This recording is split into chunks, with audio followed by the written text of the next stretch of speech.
So let me tell you something real quick. If there's one thing I wish I learned way earlier, it's this.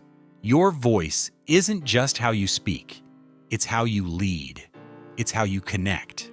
It's how people feel you, remember you, and trust you. Now, I always thought communication was about the words, what you say. And sure, that matters. But then I stumbled on Vinh Giang's teachings, and my entire perspective flipped on its head. This guy teaches communication like it's music, like your voice is an actual instrument. And once I started seeing it that way, game changer. I'm telling you, the first time I watched him break this down, I realized I'd been leaving power on the table, not because I didn't know what to say, but because I didn't know how to deliver it. And if you've ever felt like you had a good idea but couldn't express it right, or froze when someone put you on the spot, yeah, I've been there. It's the worst. But we're gonna fix that today. Let's start with this. What the heck is a vocal foundation? Vinh explains it like this. There are 5 key elements that shape how you come across when you speak. 5. And I know 5 doesn't sound like a lot, but once you hear them, you'll be like, oh wow, I'm messing up 3 of these without even realizing it. The first one, rate of speech. Now this one hit me right in the chest, because I'm one of those people who talks fast when I'm excited, and when I'm nervous, even faster. Like auctioneer with a caffeine addiction fast. But then sometimes I slow down too much, and people check out, because now I sound like I'm buffering. You know what I mean? Like when someone speaks so slowly, your brain just drifts off. You start thinking about what's for dinner, or if your dog is staring at a wall again, it's bad. Vinh says any default rate of speech, whether it's too slow, too fast, or even just normal all the time, gets boring. That hit me, because I realized, oh, I'm not varying my pace.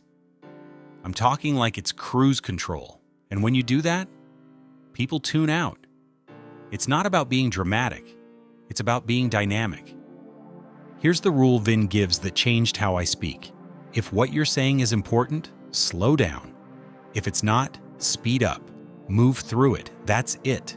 So simple, but it makes all the difference. I started doing this intentionally, and suddenly people leaned in when I spoke. Literally leaned in. Because now I was guiding their attention, not just talking at them. And let me tell you, once I started playing with speed like that, it was like discovering an entirely new way to connect with people. Suddenly, my words felt like they had rhythm. I could feel the energy shifting in the room just because I slowed down a sentence or picked up the pace. It was no longer just about sounding polished. It was about creating moments where I'd slow down just long enough for people to digest what I was saying. Moments where I'd speed up just enough to pull them into a thought, like a tide, pulling at their feet. And what's crazy is, I didn't change my message at all. Just the tempo, that's it. But now people were nodding more. They were listening differently. Sometimes they'd even pause before responding, like they were chewing on what I said. That's when I knew this wasn't about theatrics. It was about presence. And when you start to own your pacing like that, you stop chasing validation and start commanding attention. Then he talks about volume. And again, I was like, wait, volume? You mean just talk louder? But nope, it's so much deeper than that. Volume is your energy, your presence. And if you're communicating with low volume, like that barely there, level 3 out of 10 kind of volume, it doesn't just sound quiet. It sounds uncertain. It sounds like you don't believe in your own words. I used to think volume was just a technical thing, like, oh, turn the mic up. But Vinh flipped that idea. He said, volume communicates confidence, authority, vitality. And here's the kicker. When you're speaking virtually, like over Zoom or camera, your energy drops by 30% automatically, just because the screen is sucking the life out of you. So guess what? You've got to overcompensate. You have to intentionally bump up your energy and volume just to sound normal. And once I tried that, my online meetings transformed. People actually responded, like they could feel me through the screen. Wild. Now let me tell you about the next one, pitch and melody. And honestly, this part blew my mind. Vin does this thing with piano music. He plays a sad melody, and you instantly feel it. No words, no lyrics, just emotion. And then he plays an uplifting one, and suddenly you feel inspired. And you realize that's exactly what's happening underneath your voice all the time. There's a melody inside how you speak. And when you become aware of that, you stop sounding robotic. You stop sounding like you're reading from a teleprompter. Instead, you start sounding like someone who feels what they're saying. He calls it the leader's instrument, because your voice really is an instrument. And it's up to you to decide what kind of music you're playing when you talk. Are you hitting one note the whole time, flat and repetitive? Or are you adding highs, lows, emotion, rhythm? And when I heard him say that, it finally clicked. No wonder some people just sound like leaders even before they finish a sentence. They're not talking at you. They're composing something.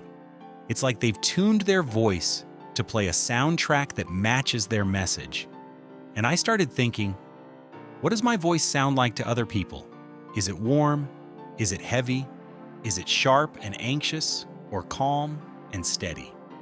Before that moment, I never even considered that my tone was leaving an emotional fingerprint on every conversation. But it does, every time. And just like music, your voice can lift someone up, calm someone down, or stir up inspiration. It's not about being fake or putting on a performance. It's about being intentional. I realized that my voice wasn't broken, it just needed tuning. And when I started to tweak the melody, everything from meetings to phone calls started to feel different, more connected, more alive. I realized I had been speaking like a dial tone, just one long note. And now, I play with melody on purpose. If I'm excited, I let my voice lift. If I'm serious, I drop it.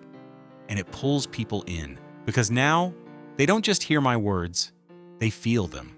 But wait, here comes one of the most underrated tools of them all, tonality. I never thought about this until Vin explained it. He said tonality is the emotion that lives underneath your voice. And it makes total sense.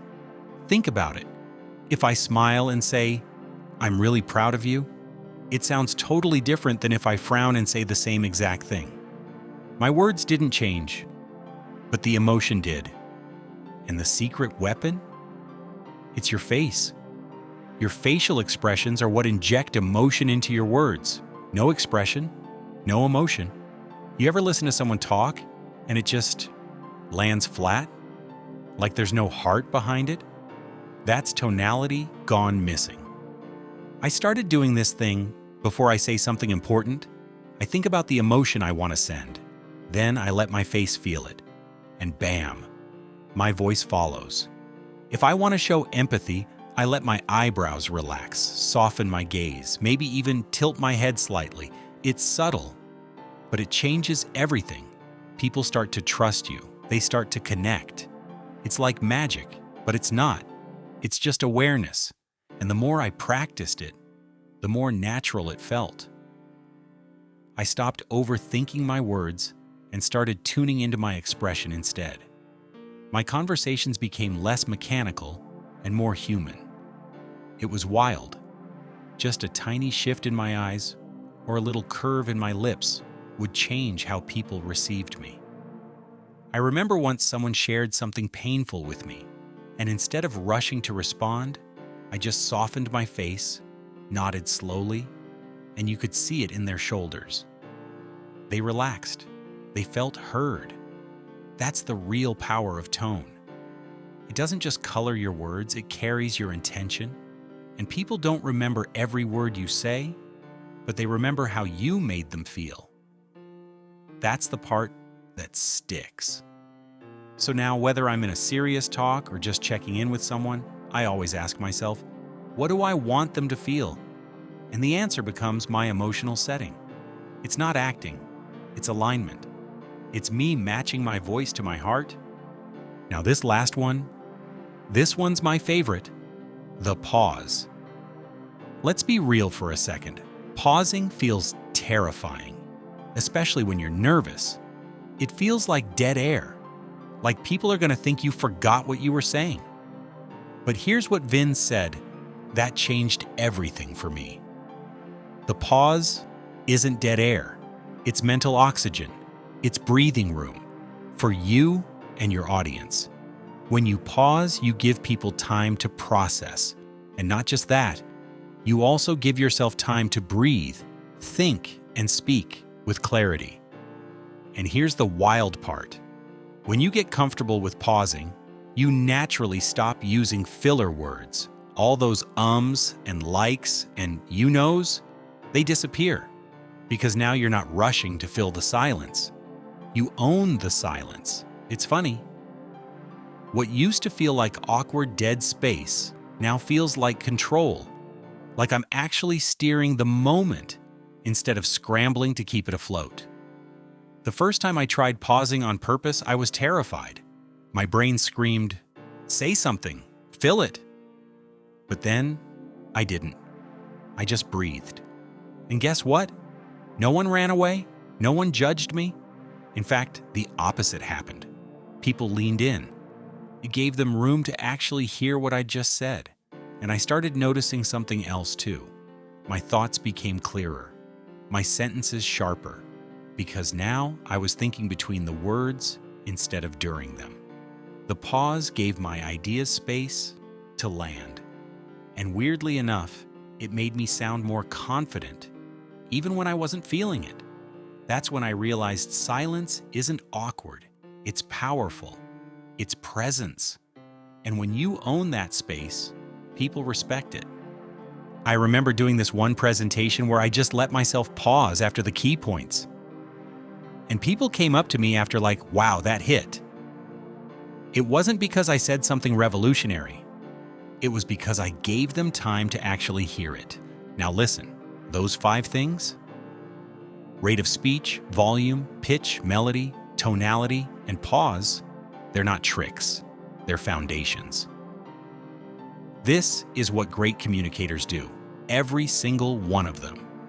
And once I started practicing these intentionally, I swear to you, people started responding to me differently. I felt more grounded, more clear, more me. But what about those moments when someone throws a question at you out of nowhere? You know, those put on the spot moments? I used to panic. Seriously. Like my brain would open 50 browser tabs at once, and none of them would load. I'd start talking just to buy time, but the words would tumble out like spaghetti. Rambling, mumbling, and eventually, silence. It felt awful. Then Vin taught the 3-2-1 framework. And I'm not exaggerating, it changed everything. He explained it like this. When you get hit with a question and you don't have time to prep, your brain panics. But if you've got a simple framework to fall back on, you don't freeze. You don't ramble. You respond. Here's how it works. Pick one of 3 options. Either share 3 steps, describe 2 types, or highlight 1 key thing. That's it, just choose one. And suddenly, your brain has a shape to follow, a map. You're no longer lost. Let me give you a quick example. Someone says, "What do you think about avocados?" Most people freeze, but now I go, "All right, the one thing I love about avocados is how perfect they are for keto." Boom. One thing. Or maybe I go, "There are 2 ways to enjoy an avocado, smashed on toast or straight up like a savage." Or I break it down. Here are 3 steps to make a killer guac. Slice, mash, season. See how clean that is? I'm not just talking, I'm structuring. And that structure makes me sound 10 times more confident, even if I'm totally winging it. And here's the best part. This works everywhere. Social media, meetings, first dates, job interviews. The 3-2-1 framework isn't just for speeches, it's for life. And once you get the hang of it, you stop fearing those unexpected moments. You start welcoming them. I remember watching Vin do this live.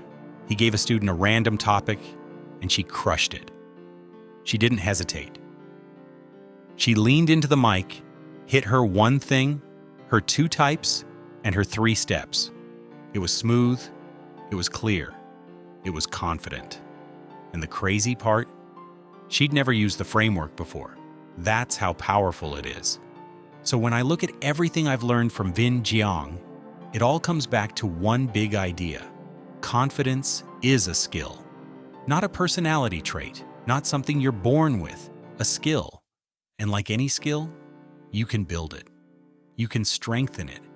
And it starts with your voice. Not just the words, but the delivery, the presence, the music behind the message. You've got an instrument inside you, you've just got to learn how to play it. If you made it this far, you're serious about leveling up your communication. And I love that. So if this video helped even a little, go ahead and hit that like button. Subscribe if you want more tools like this. And drop a comment. I want to know. Which of these 5 vocal foundations are you going to work on first? Or are you diving into the 3-2-1 framework? I'm reading every single one. Let's build this confidence together.